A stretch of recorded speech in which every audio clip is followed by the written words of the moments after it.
Okay, so now let's think about removeFront. And, well, there's a couple cases here.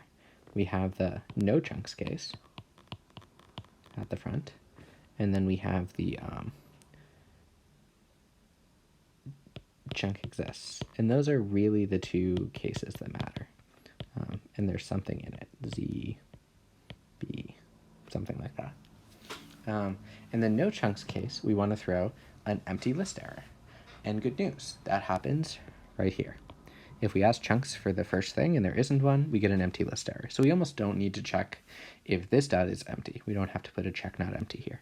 But we could, and some people might consider that good style. What we do want to do is we ensure that basically no chunks that are empty are left in the list, because we sort of assume that and also protect it so it happens. Let me talk more about that. So we get the first chunk, and then we call removeFront, right? Remember that a list can't remove something if there's nothing there. So we're sort of assuming in this code that there's something in that chunk, t-deleted. And then what we do is we clean up.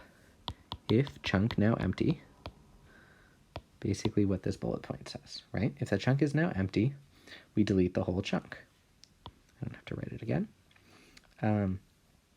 And so the rest of this code, right? Find the first chunk. It better exist.